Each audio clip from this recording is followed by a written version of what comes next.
Although we tried to, last time we were taping, to pick up all of the sort of leftovers and unused little bits from the last fiscal quarter of the last fiscal year. I always wanted to say that.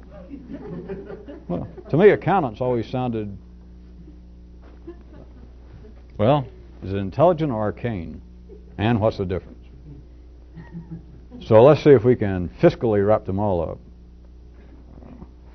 I about did it with several things that I wanted to see if you would expand your vision on that we did touch on. And one, if you recall, that great unknown cosmic law that you've already had presented, having to do that all problems are caused by someone trying to help. It's inescapable, and if you recall last time we were taping, you heard it noted even that any attempt to help is going to harm someone by their definition, by anybody's definition. Those who are trying to help, their definition of harm, that too shall transpire by their own definition. A little bit of an expansion that surely all of you know, but I'm going ahead and I'm just going to say it. All human attempts to help, take it any way you want to, but we're talking about human affairs. All attempts to help are nothing more than a lesser dimensional reflection of life outgrowing its own britches, of life growing. That does not strike humanity as being a universal, since nothing strikes ordinary intelligence as being a universal. To wit, well, that apparently things that one group says this is for the betterment of humanity, you can bet your own fins that some other group is going to say contraire. But anytime anyone is attempting to help, anytime you felt any prolonged urge to help by your own intelligence's definition, if it is lingering long enough for it to actually register with your intelligence that you want to help someone, that you wish you could help some group, then all you're dealing with is a mortal, which is a lesser dimensional. We're talking about a three-dimensional outgrowth of something larger, simply life growing. Your attempt to help may or may not ever take on any physical life. All right, physical life. I just wanted to say it again. It may not take on any overt activity, or it may take it on. You may try and start some organization like, let's all pitch in, start a fund to help, what was his name? Conrad Gruntweiler, to help get up a fund to help the man so he can change his name. Or, you know, help the flood victims of Peoria, that sort of thing. And it may only, even if it takes on a life, it may take on a life and, like everything else, finally expire itself. And so you can, once you begin to see it, realize that life has moved in some other direction, laterally, has stopped going in that direction, but the people simply lose interest.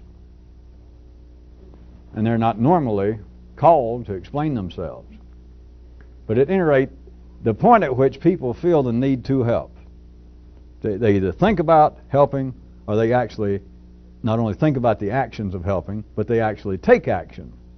All of this is simply a reflection of life growing. Now, the reason I dwell upon this for a few minutes is then put that in the context of all problems are caused by someone trying to help. Now, the time that we covered that some months back, it got a hearty laugh, and it always, even now, gets a chuckle. I will assume that you're not on laughing gas, that it still strikes you that there is unusual validity to that you probably don't care to go into. But it is a fact. If anything gets hurt, if anything is harmed by anyone's definition, by your definition, then if you look, and it does not take any great effort, it just takes the need to do so and the ability to do so, which will assume you've got the ability or you wouldn't be here. If you've been hurt, or if you see some group that's been hurt and apparently in the line of cause and effect in the three-dimensional world, you can say, well, this person or this group harmed me. All you've got to do is look. And the rule, it is just a law. They were not trying to harm you. Someone was trying to help. Now, their idea may not have been to help you specifically. It may not have been limited to you or directed toward you. But they were attempting to help in some way. That is the only way that harm gets done. That's not my definition. By the participant's definition. By three-dimensional intelligence's definition, not mine. Speaking, even mentioning cause and effect and the Kairoot tonight. Let me drag that in as long as it's there. It said it was a fairly reasonable entry point level, if you needed one, or you can go back and refer to it, to consider that in the so-called question of cause and effect, which you do not have to be a philosopher, you do not have to have even had undergraduate philosophy courses, you do not even have to even never use terms like cause and effect, that this is serious, weighty, intellectual matter. You're dealing with it continually. Every time you point your finger, externally or in here, every time you criticize, every time you react to something, you're reacting in the three-dimensional world on the basis of cause and effect. That is, I'm a little annoyed tonight. Would you tell us why? Sure. Now you're dealing with cause and effect. Somebody hit me on the way over here. Perhaps it was not that materialistic about. You look upset. Well, to tell you the truth, I am. And why is that? Did you hear what the president had to say about the trade imbalance? Can you believe that? You were talking about cause and effect. Or if you're saying, I've had it, I'm leaving my wife, I'm leaving my husband. All of this, you're talking about cause and effect. You're talking about, that is, your own nervous system is working on the basis, which it must at that level, on the basis of sequential energy. Cause and effect. And in the 3D world, this is not an attack on it, as you know by now.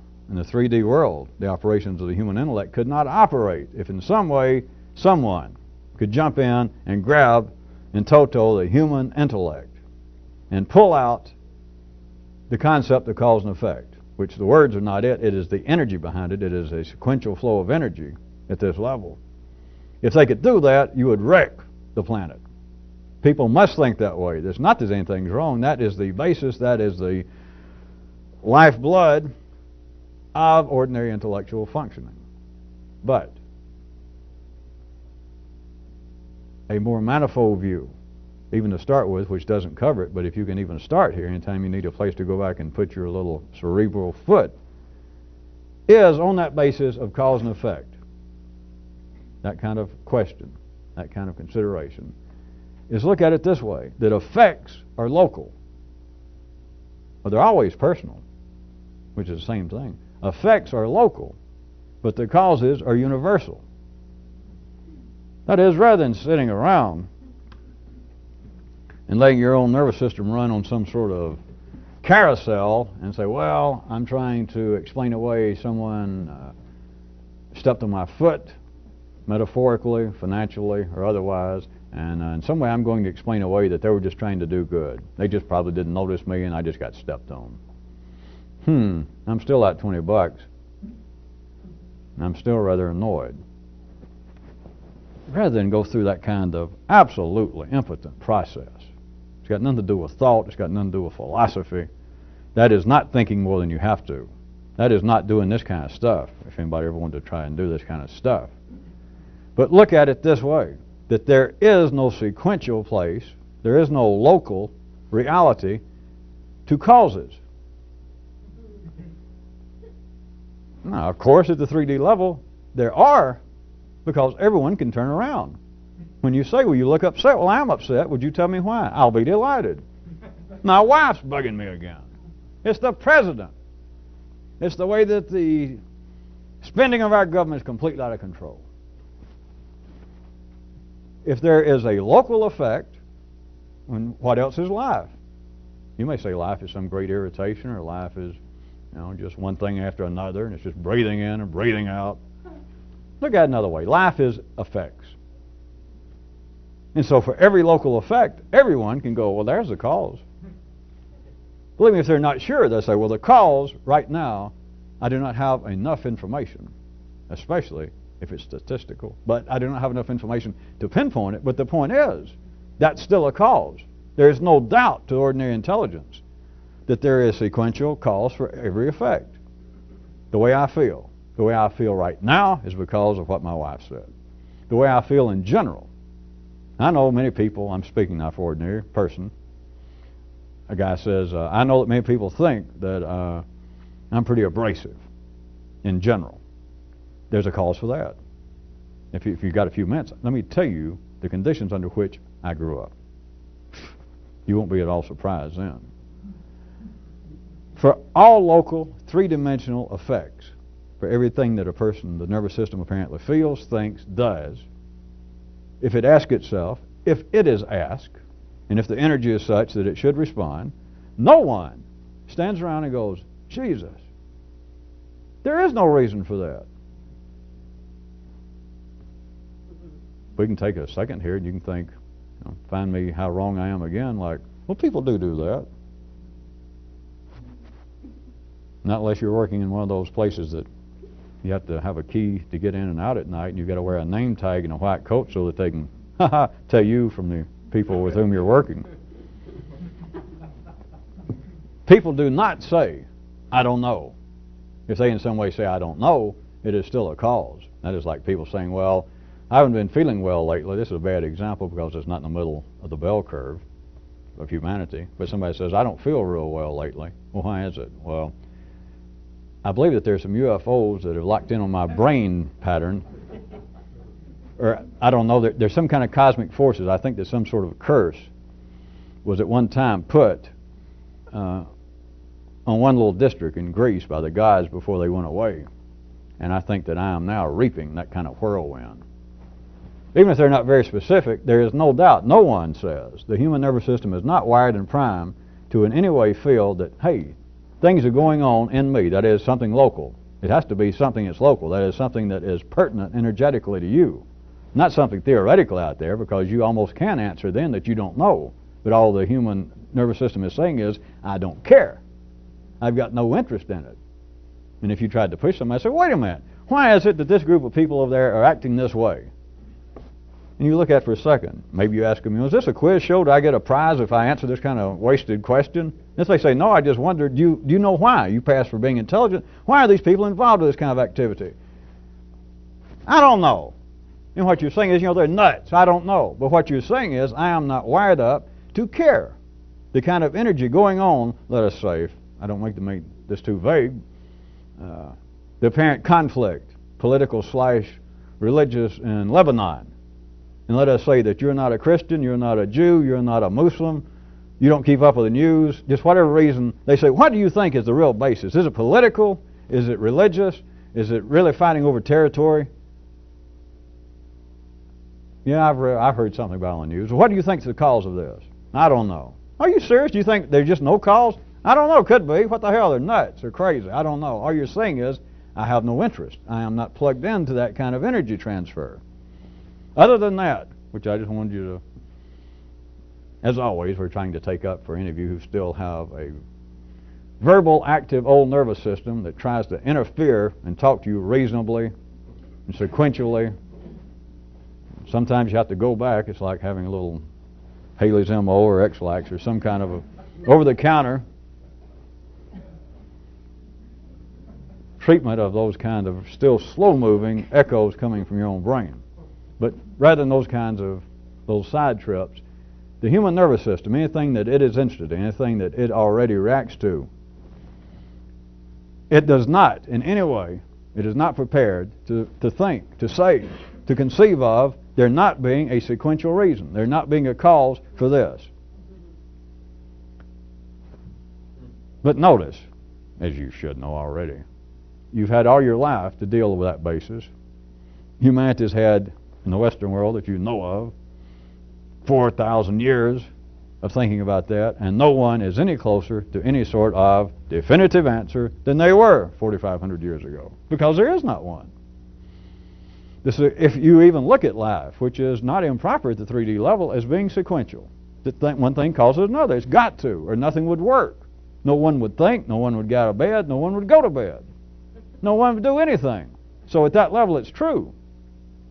But shooting a cue ball, hitting the 8 ball, and making it go in the side pocket, And you say, well, there it is. There is one of the great old prime examples of cause and effect. You have got to realize, or you people do, verbally I can do it again right quick, it's not just philosophy in some way.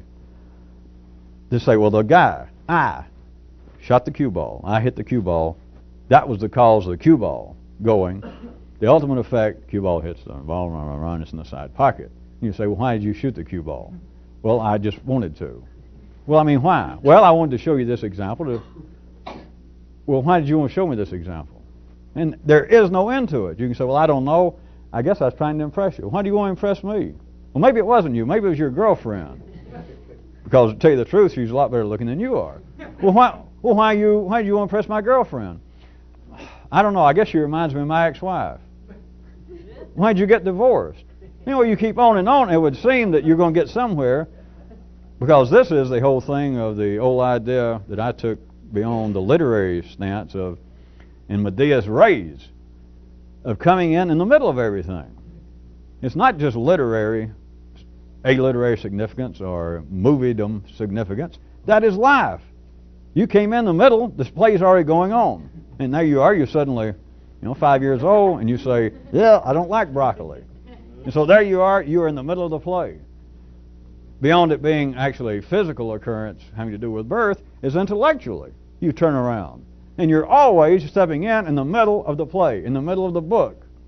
It's not possible to do any other, except the ordinary intelligence cannot operate on that basis. You can't say that.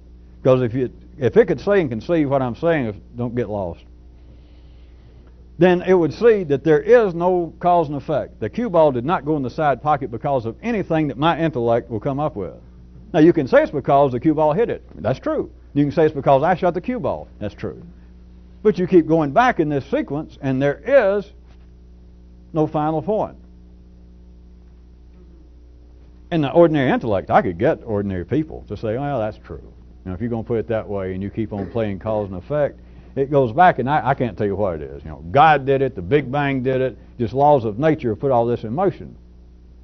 But even if you do that, your ordinary intellect, does that in some way a inflammable moment of intellectual epiphany? You go, oh my God, that's so simple, I just suddenly realized, Jesus, that's a fact. No one thing that I or anyone else can come up with actually caused anything else. God, is that astounding? Now, boy, I can really move on. Even if the ordinary intellect would do that and go as far as I just did, the last part of, boy, how astounding, now I can move on, it couldn't move on. It would be immobilized. It'd make Lot's wife look like a disco queen. Because at least the nervous system part in a human, if they suddenly realize, wait a minute, nothing that I can identify, nothing causes anything else. Not singularly speaking. And there you'd be. Well, maybe you could get a date at least with Lot's wife somewhere if they'd bring her over and stand her beside you, because you would just be absolutely immobilized if this could happen, because you would have stopped, you would have interfered with the normal wiring system, the normal flow of electrical and chemical energy in your own nervous system. But now beyond ordinary people. Now, I repeat, it would serve you well to consider this, that go ahead and take the obvious part, the part that you observe constantly, the part you even have to deal with, unless you're part of the great hermit community, which there's not one. But you're out there having to deal with life when things go on. You get a letter, a bill's overdue. You get a letter, you get a bill, and the bill is an error. Now your car breaks down. You have to get somebody to fix it if you don't want to do it. And you have to talk to them. You have to tell them what it is, and you have to ask them how much. You're dealing with what seems to be, in the line of cause and effect, a continual series of effects. But if you look for the cause of whatever's happening as being whatever, the obvious may always be there. But so what? The obvious wasn't always there. It would not be the what? The obvious. And so to look and say, well, there's the cause of it. You've been doing that all your life. Is that the cause of it? Even if you say, well, it obviously is. It has to be. All right. Do you feel any better for having identified that the cause of my problems is my wife? The reason I'm unhappy is I don't have a BMW. All right. You say it's obvious. By being able to spot the obvious, has it ever helped? And don't fall into the trap of saying, well, no, because I've never been able to afford a BMW. I've never been able to afford to leave my wife. Does being able to identify the obvious, the undeniable, the indubitably correct cause, does it in any way give one any feeling of intellectual nervous system refreshment? That, well, now we're getting somewhere. Here it is. I've been miserable now for 38 years, and it just hit me. It's not having a Beamer, and it's being married that same woman. It was right there in front of me, and I never realized it. Does making such a discovery in any way help? Now, with ordinary people, it doesn't hurt. But with you people, you got to ask yourself, as always, does this have any significance? And before you can even get out the word significance, you know what the answer is. You should be already sort of drifting off asleep. But if you consider, if you go ahead and you do not argue with the fact that there are effects here, which there are, is what I'm telling you, your car breaks down, that's an effect. Seems to be an occurrence, but in the scheme of cause and effect, it is an effect. Do not look. Go ahead and consider it that here they are. Local reality is made up of effects. But if effects are local, then causes are universal. That is, if you look and you're playing sequential, which the ordinary intellect would do, that, all right, I've got the cause here, I don't feel good, or I'm mad right now, and the cause is right there. Okay. Let's play at least spatial geometry. Let's just take a sphere having, for lack of anything else, from the center out 360 spots. Then if you turn around and you're right here in the center, which local reality always has you at the center, and here you are and you're mad, and you think, why am I mad? And you turn and you look intellectually, you say, I'm mad because of my wife. All right, that's 1 out of 360, I'm just making this up, spots that there you are in the middle of a sphere, and you point there. All right, that is true to a certain degree. But there are also 359 other places that you can point that would be as equally true at the 3D level.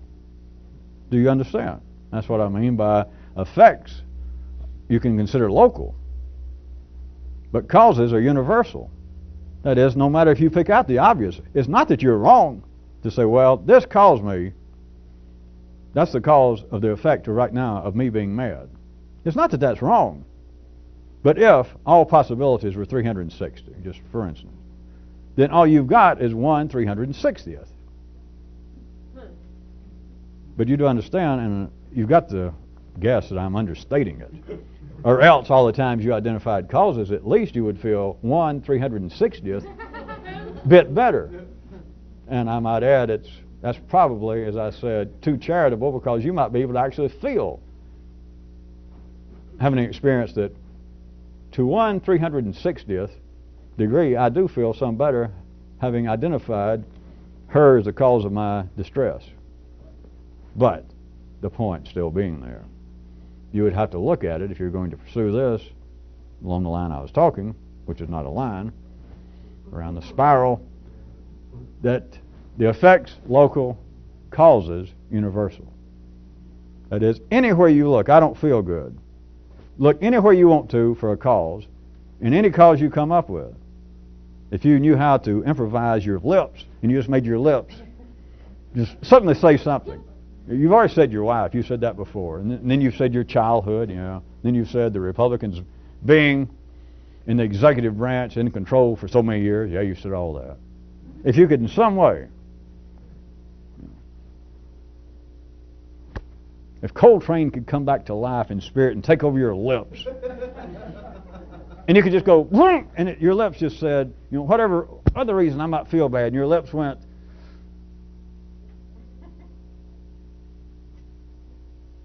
the deterioration of American labor unions, the price of grapes, the price of wrath, the drapes of grapes. Whatever you could say, assuming it made some sense. That is, assuming that some other person could go, hey, yeah, That is equally as valid as a cause, truly, as your wife. But it does not deny the fact that there is some sort of, at the three-dimensional level, let us say, negative energy between you and your sexual mate. So it's not a matter of some kind of psychological game, as all of you should know. I'm saying this for people on tape. at some other time in some other place. It's not some kind of psychological game. This is no kind of self-help. Huh. Sometimes I wonder if these tapes ever survived since we started making them. And then every now and then I'll flip on these PBS channels, and they've got guys now that seem to be very popular, series of programs of psychologists and marriage counselors.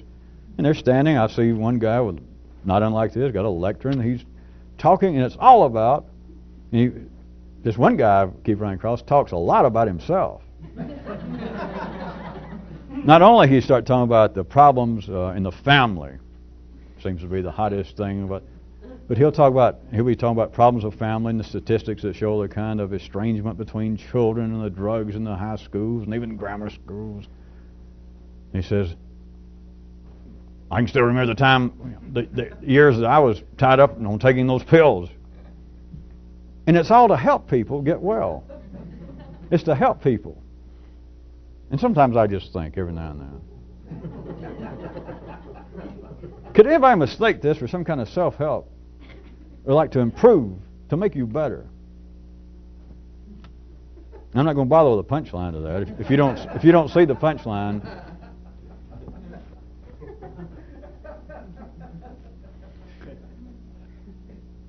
it is not that there would be some sort of error in you saying, my wife causes me to do that, and it's not me bringing this up for you people on tape.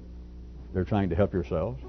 It's not that we're trying to say, well, wait a minute, this is some kind of psychological problem, and your wife may not be, the living Valkyrie that you say she is. She may be a decent woman. She's got her own psychological problems. Maybe it's you.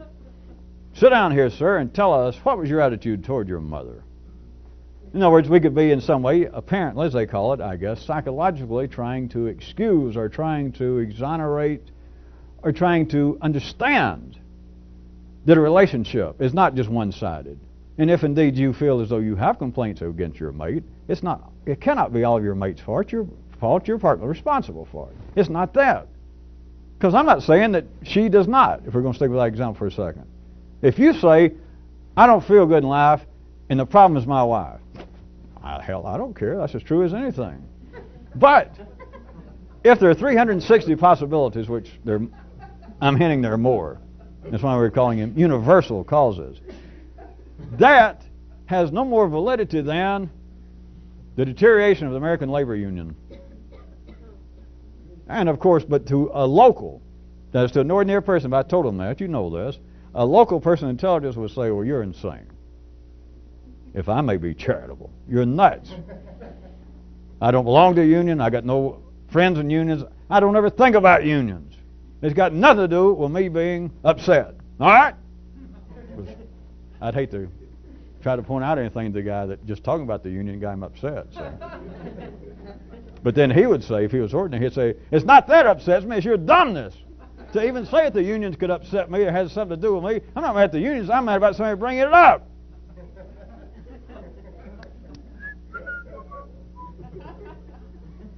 Well, that's true. That does not fit into being a local cause, does it? No, it doesn't. I mean, I was upset already because that woman's still on my back, and then I meet somebody like you, and you come up with this kind of crap about, well, it may be your wife upset you a little bit, but it's also as true that you're upset because of, what did you call it, the labor unions decaying or yes, that's what I said. Well, that even makes me madder.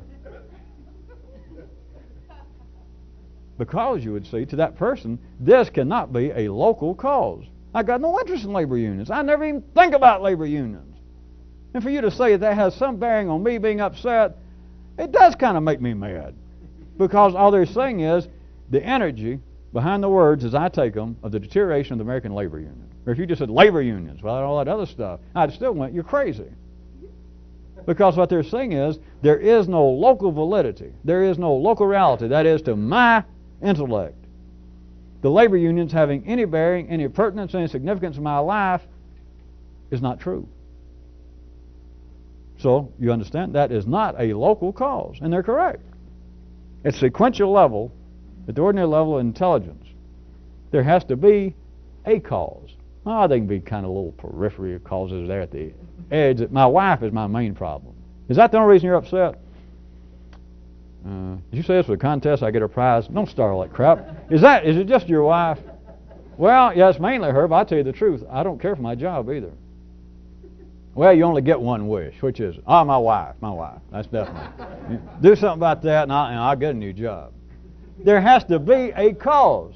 There is no question in the ordinary intellect that there is a cause for everything. It's true, but the cause is universal. That no matter where a real subversive would point, my God, I thought it was my wife, and it's labor unions. It's the untimely death of Kate Smith.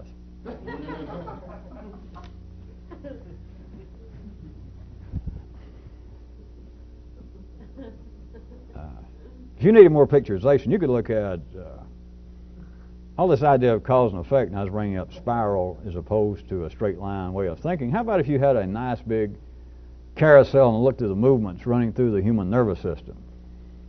You would not be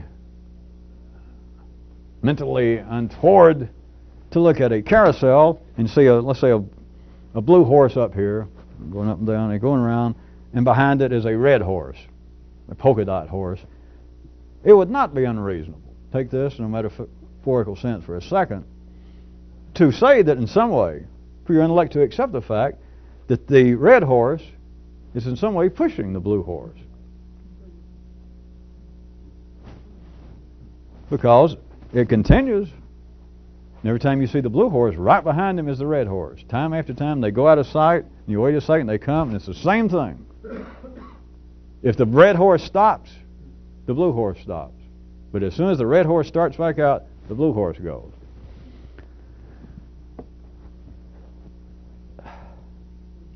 That would not be an invalid way in which to look at 3D movement.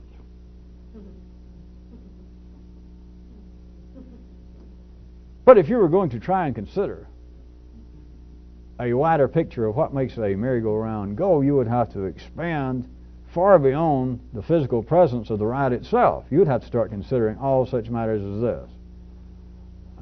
The electricity that runs it. Well, assuming it's electric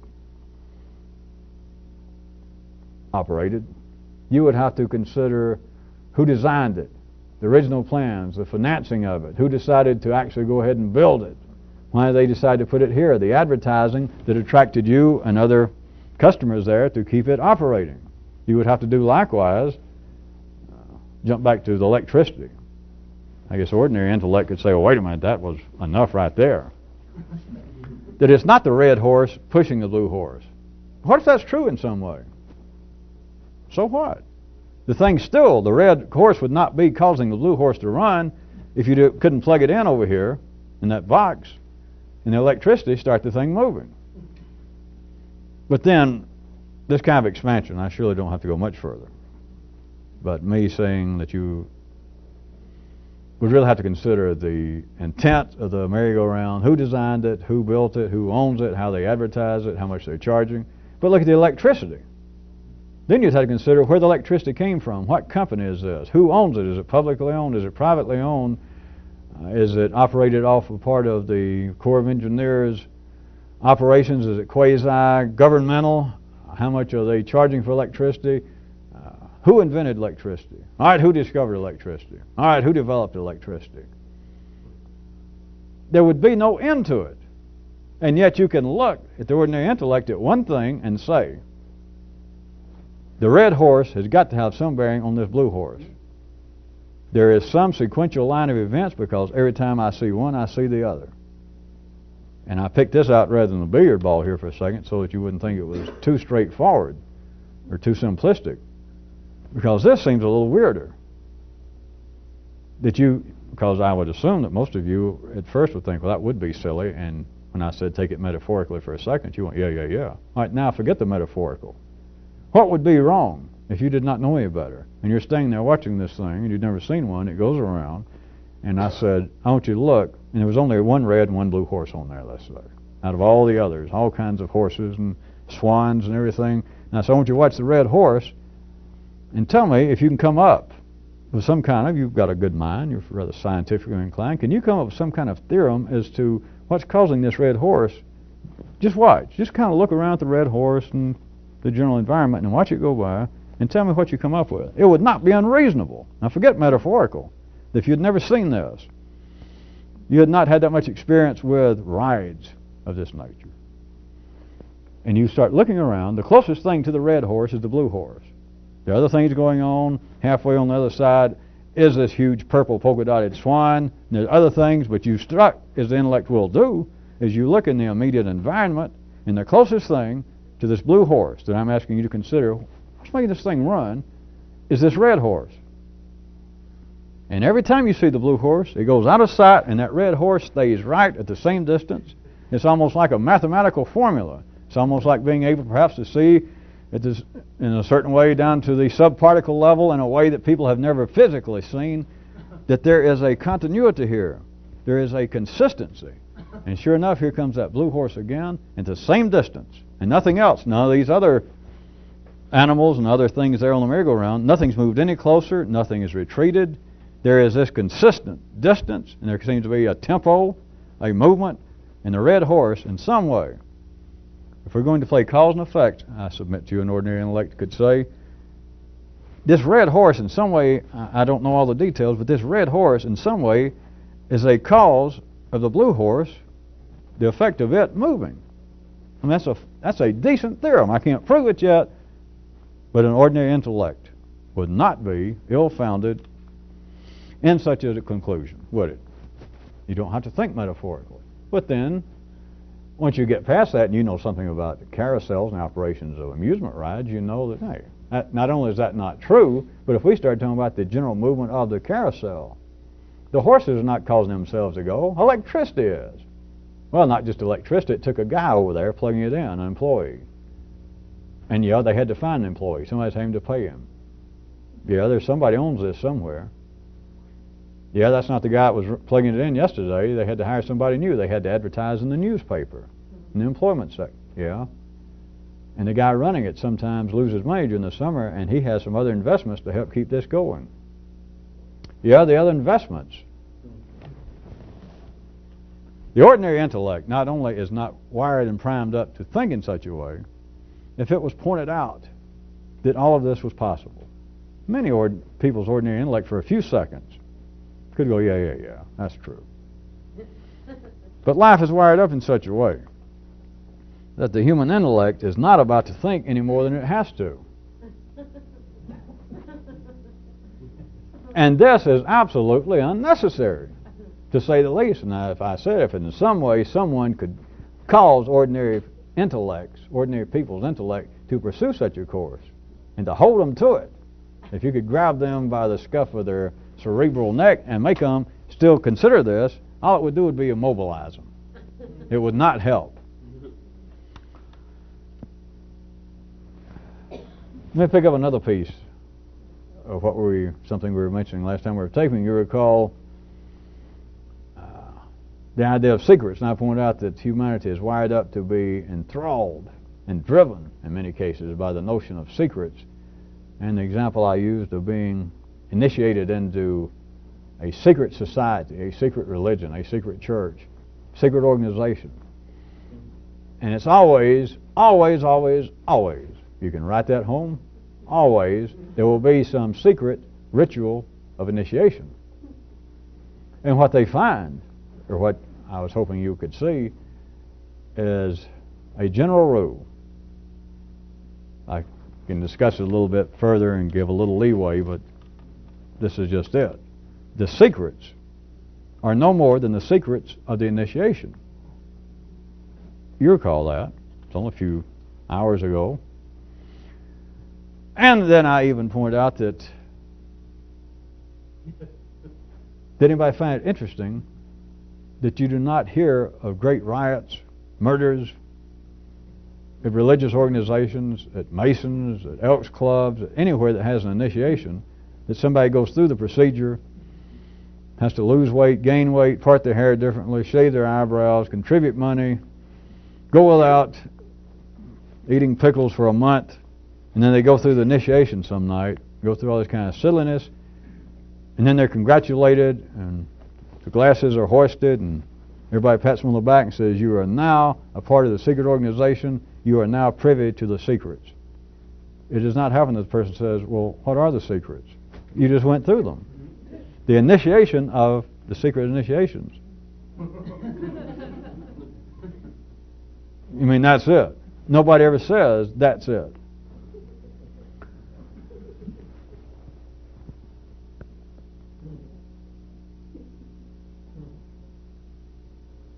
I pointed out that there are no common cases reported of this resulting in a riot, in a murder down at your local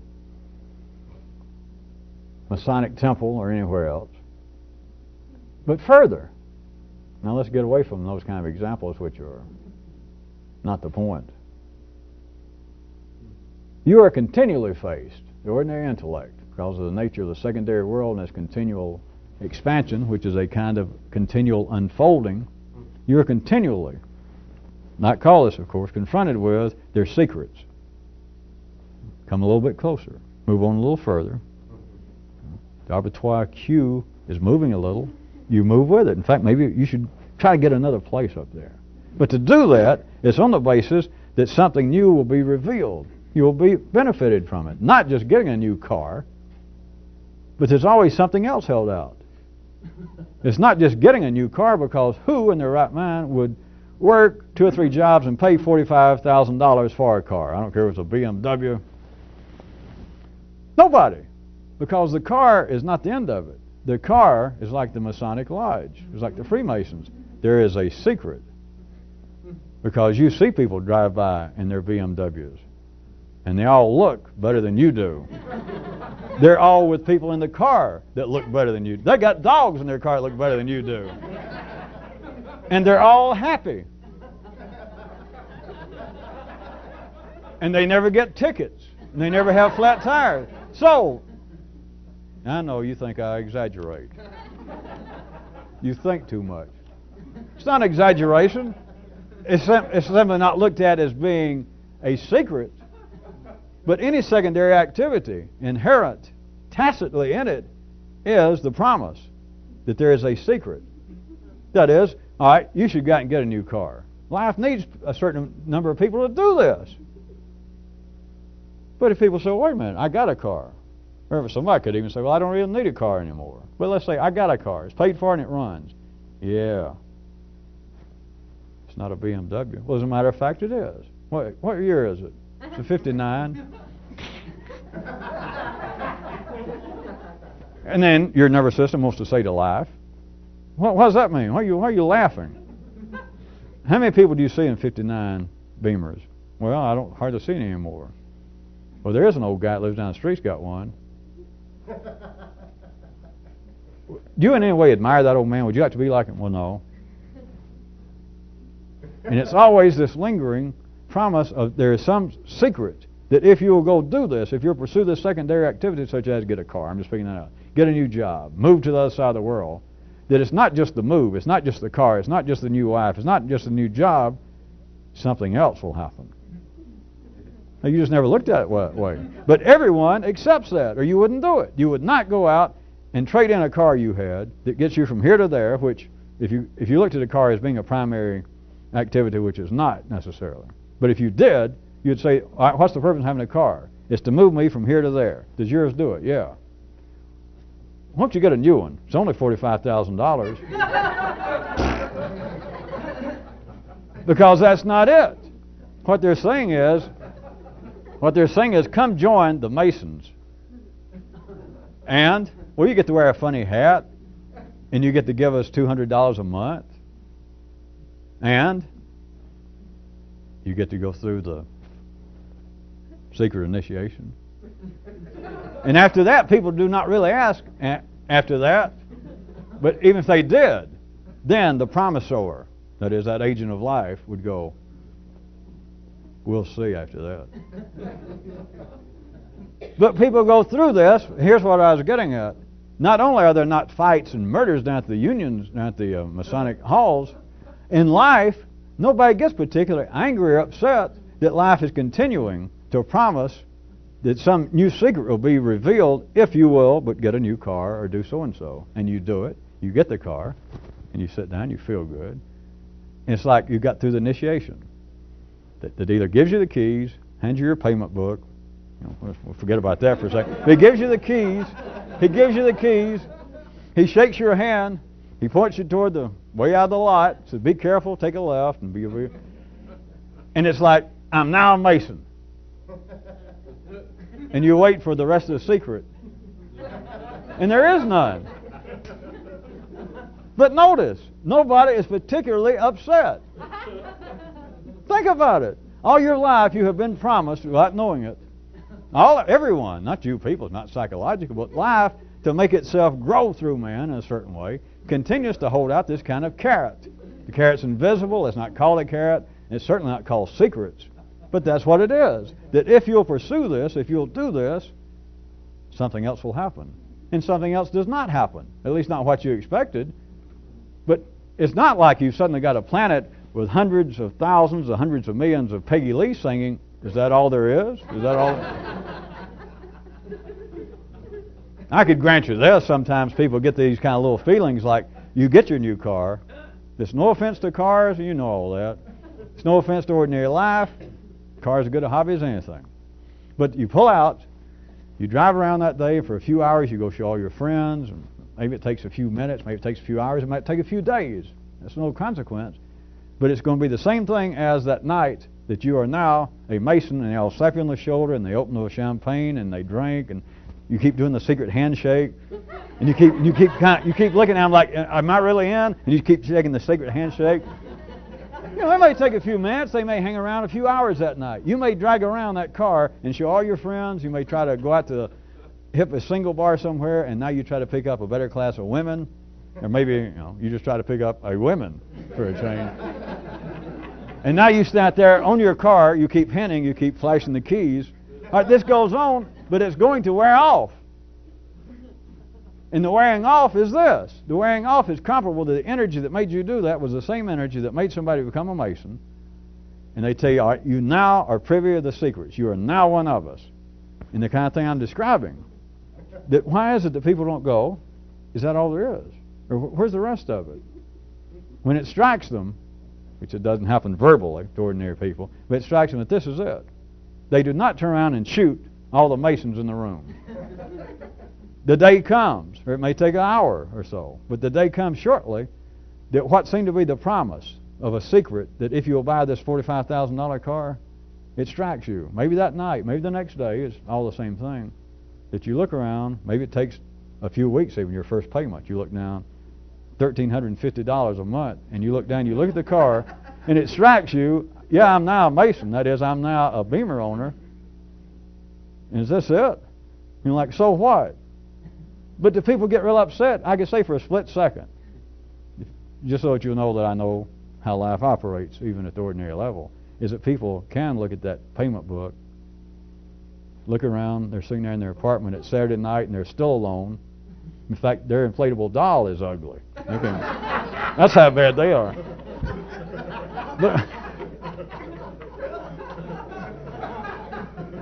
But there is that split second, you might say, that the guy looks around, he's at home alone, he looks at the payment book, he can look out the window and see the car, and it strikes him like for a split second, if you want it this way, God, I think I made a mistake. But notice, it's gone like that.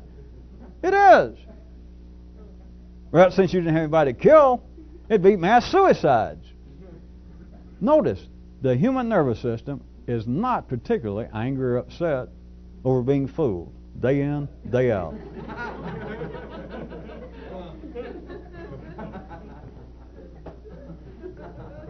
Something else I started to mention, I point out that you could look at one of the methods of trying to do such as this. You've got to fully understand it, not at a local level, but me saying one way to look at this, or the method of attempting to expand your own nervous system into areas of the brain where it's not needed to operate now, is to be constantly thinking more than you have to, in the way that we've already discussed, not as obvious as it would seem to superficially hear that, but to constantly think more than you have to. But notice, in the sense I was talking right now about these secrets ending up being no more than the secret itself, and being like a continual string of unpaid promises that life holds out behind secondary activities, that if you do this, you won't just have a new car. you'll have something else. And you don't. And not only are people not particularly upset or dissatisfied and angry about it, insofar as thinking more than you have to try, don't lose it, where something I hit in passing a few minutes back, is people are not wired up. The human nervous system at any time, at any place, is not wired up. It is too turgid, it is too dense, it is too uninspired from a certain view to normally look, to even want to look past life's first story. Whatever it is. And life's first story in this case is you're kind of unhappy, right? Or you're not satisfied. Which, that's a dirty trick for life to come and whisper in anybody's ear. All you got to do is close its eyes and touch a human and say, like, I'm a great mystic. I looked at your handwriting. I believe that you're not totally satisfied. And the person goes, yeah, how'd you know? No, it does that, and it tells you, all right, because you think you thought about it or something, what I need is a new car. That's the first story. I should leave my wife. I need a new girlfriend. Whatever it is. People are not wired up to have any particular interest, much less the energy, to want to think beyond the first story. It'll hit them, yeah, goddamn, if I had a $40,000 car, things would be a lot better. And that's it. Whether they get it or not, it can then become like a secondary aspect of a secondary hobby, if you follow me. They can now begin to think about, worry about, they can start collecting brochures. They may not ever be able to get financing in any particular person for a $45,000 car. But they can then dream about it, talk about it. If the action of having the car is not available, that does not stop. The other alternative for humans, remember, is thinking of action. They will take the first story. Not only is the ordinary intellect not wired up to think more than it has to, it is not particularly hammered and enthusiastic about just thinking as much as it has to. Just how much is absolutely minimally required. Now, is it? You people on tape, this is not an attack on humanity or on anybody. I'm trying to explain things that operate at a physical level beyond 3 dimensions, and they manifest themselves here in ways that seem to be psychological, political, economic, and etc. But people do not. The human nervous system does not want to think any more than it has to. It doesn't really like that much. And if you think that I haven't already rubbed this in your face tonight, consider the examples I've made. There you're unhappy, and one of your friends drives up to a neighborhood singles bar, and they got a brand new $45,000 car, and they got the best looking woman you have ever seen in your life. And he smiles at you. And she looks and smiles at him. And it just, the first story, it strikes you then. I got to have a car. I got to have me one of those. I got to have me a Nazi mobile. Then I'd be somebody. And if we was going to play this game, if I or somebody jumped out of the bushes and jumped in this person's nervous system and say, wait a minute, what do you do for a living? I'm a refuge maintenance person. I clean out septic tanks. How much do you make? On a warm day, $3.50 and all I can eat. And you really want a new BMW or something similar? Yeah. Well, do you think you can get one? I am going to get one. And if I said, look, that is absolutely ridiculous. There is no one going to finance somebody making $3.50 an hour. Nobody's going to finance a $45,000 car. Now, ordinarily, what would be a person's an ordinary nervous system, intellect's reaction to that? No, you don't bother me. I'll have to work it out. In other words, they will take the first story, and if you say, wait a minute, think about this a second. I hate to see you start getting yourself upset. I know you weren't very happy. You were sitting here dateless. Your clothes kind of, well, never mind. And so I know that you were kind of unhappy, but you're going to make yourself more unhappy to start now getting some kind of idée fixe about getting a $45,000 car. It's not possible, Hubert. Hey, I don't hear that. Well, do you follow what I'm saying? You've done all your life. You're a kid. Ma, Pa, I want to, lend me $100. I'm going to go put a down payment on a 49 Packard. Or buy me a guitar and give me 2 months and I'll be a famous rock star and I'll pay you back. And your family, it seems to be your family, says, hey, you don't know what you're doing yet. That's a waste of time. You're driving yourself crazy. That is not feasible. It's not possible for you to do that. Does anybody want to think about that? And it's not just teenagers. It's got nothing to do. It's not based or tied strictly to horizontal time, the age of the human, of the organism. Is that the intellect does not want to think. Forget me saying that this kind of activity is to constantly think more than you have to. The ordinary intellect will just barely tolerate thinking what it seems to be the absolute bare minimum. I want a car. Hey, you'll never be able to afford that. I want it. And you say, wait a minute, am I talking to a 7 or 8 year old? How old are you, Hubert? And he says, 43. And I'm going to get me one of them cars. You say, that's not possible. Think about it a second. I don't want to think about it. I'm going to get one. There you are. And we're not talking about cars. We're not talking about Hubert. We're not talking about the age of 43. The human intellect is too tired. It is wired and primed and too tight of an unflexible coil, and it has no interest. It doesn't have the energy to think more than it has to, which is a form of energy transfer. I'm just calling it thought because that is where we are now in the nervous system. It does not want to expend any more energy. It does not have any more. And so for this to strike some of you as being interesting, besides whatever we could say passive, kind of receptive fun you may get out of the change of brain chemistry from listening to it, to try and do any of this yourself, it takes effort. And there is a built-in protection that life has. Is why very few people can hear this. Because the human intellect, the nervous system, is very resilient, is very healthy in people. They can hear such as this, and even maybe hear a few verbal bon mots or little shots across their bow that they may go, oh, that's kind of neat. But there's something in the nervous system that knows I don't get involved with this stuff. And the reason is I don't have the energy for this. And some people can even get around it and feel themselves getting, I think as they call it up north, worn out. And they don't know why. It's that this energy is almost pushing them to try and think more than they normally do, and they feel like, God, I'm getting tired. I'm getting tired from sitting here listening to this. Don't say I didn't tell you. Don't say I didn't know what's going on. Don't say anything. All right, say everything. See if I care.